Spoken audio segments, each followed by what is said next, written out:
This is the tragic story of secrets, lies, and murder of Doris Angleton. Who killed Doris, and what must have been going on inside her killer's mind? Bob and Doris Angleton seemed like the perfect couple.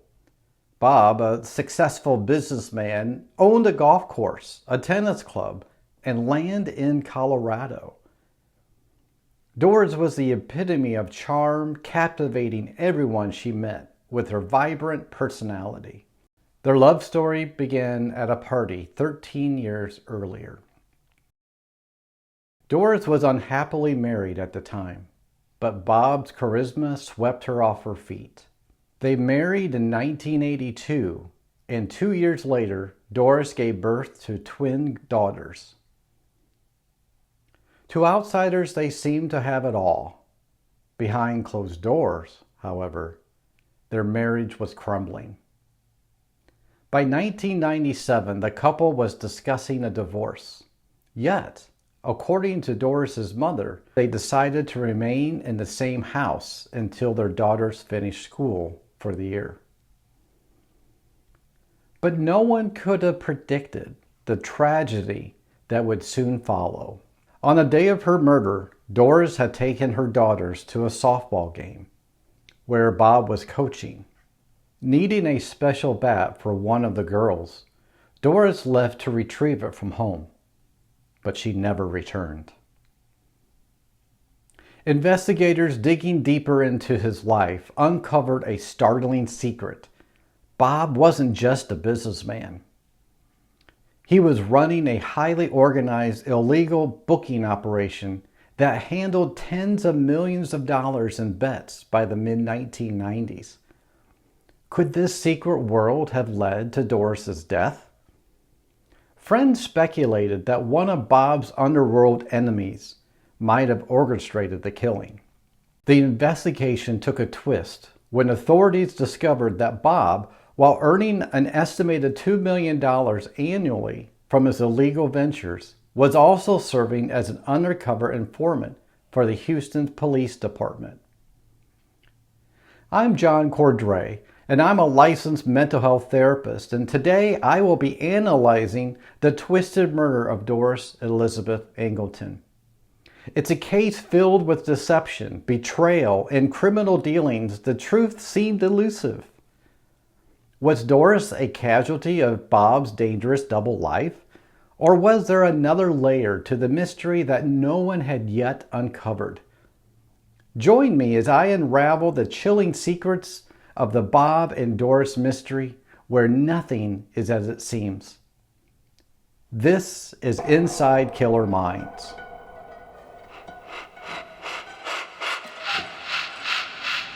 In an upscale neighborhood of Houston, Bob and Doris Angleton seemed to have it all: wealth, status, and the picture-perfect family. But behind the facade, dark secrets were festering.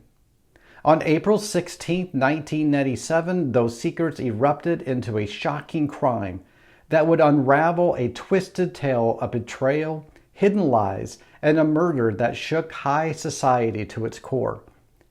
It began with a softball game. When Doris failed to show up for support of their twin daughters, Bob became worried. He drove the girls home, only to find the front door ajar. There was no sign of forced entry, no struggle, and nothing appeared to be missing. The crime scene raised more questions than answers. Was this a random act of violence or something far more sinister? Inside, a gruesome discovery awaited. Doris had been brutally murdered, shot multiple times in the face and chest. Bob's alibi seemed solid, but investigators soon uncovered a tangle of webbed lies. As they dug deeper, they discovered that Bob wasn't the only one with the secret, however.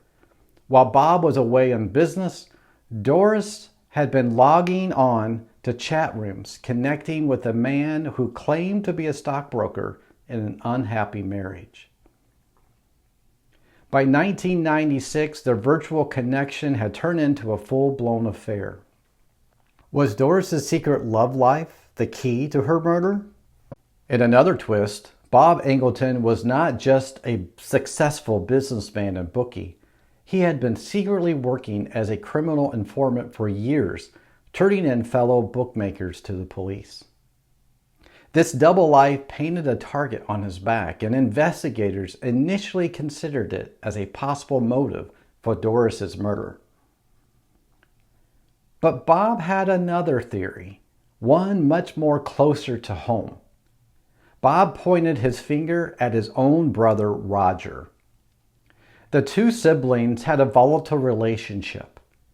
While Bob thrived in business, Roger struggled to hold down a job. But despite their differences, Bob had hired Roger to help with his operations. But by 1990, things soured and Roger was fired. The animosity grew from there.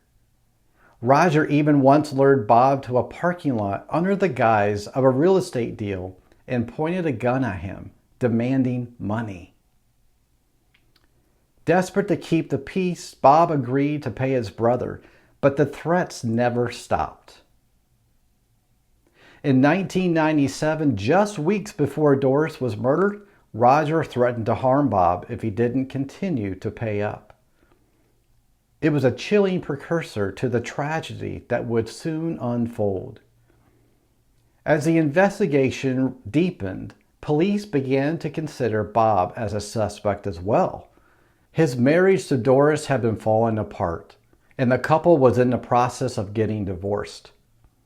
Friends revealed that Doris had been spending time in online chat rooms where she began an affair with another man, and Bob may have known about it.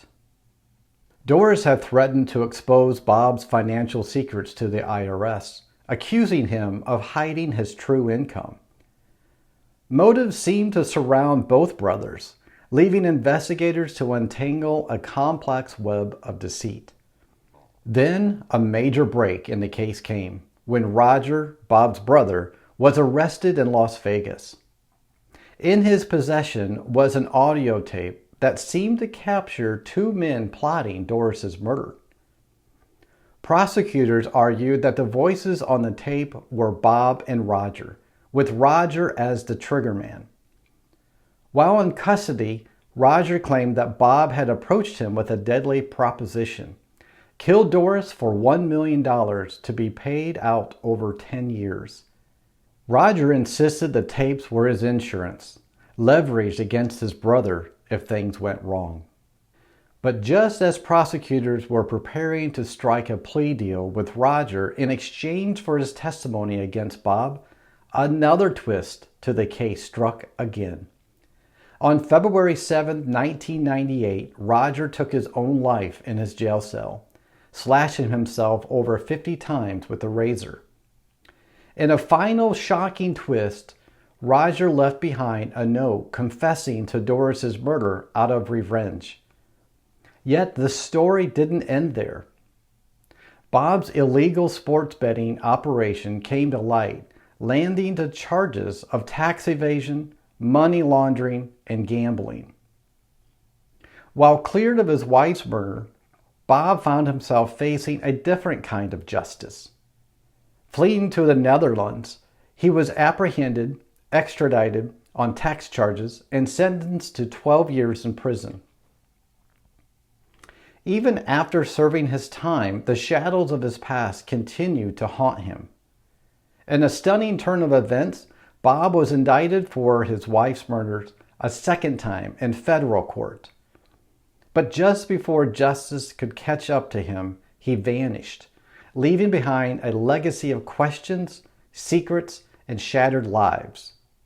As a mental health therapist, I see the profound impact that untreated mental health issues can have on individuals and their relationships. The story of Doris, Bob, and Roger is a heartbreaking example of how deeply intertwined mental illness and personal tragedy can be. Doris's story is one of separation, loneliness, and betrayal. She found herself trapped in a life where the very foundation of trust was eroded. Her husband, Bob Angleton, was leading a secret life, hiding his true self behind a facade. His narcissistic tendencies, characterized by an inflated sense of self-importance, a need for constant admiration, and a lack of empathy, contributed to the unraveling of the relationship. These traits can be incredibly damaging as they often lead to emotional neglect, manipulation, and a deep sense of isolation for those around them. Bob's brother Roger, on the other hand, exhibited characteristics more in line to antisocial personality disorder. Individuals with antisocial tendencies often disregard the rights and feelings of others, have a lack of remorse for their actions, and may engage in criminal behavior without a second thought. It is likely that these tendencies played a significant role in Roger's willingness to commit such a heinous act. Mental illness, when left untreated or unrecognized, can lead to individuals down dark paths. The deception, betrayal, and ultimately the murder of Doris Angleton are tragic reminders of the potential consequences when psychological issues go unchecked. While not all individuals with mental illness will engage in criminal behavior, in this case, the combination of narcissistic and antisocial tendencies contributed to the devastating outcome. As a therapist, my heart goes out to those who are affected by such tragedies.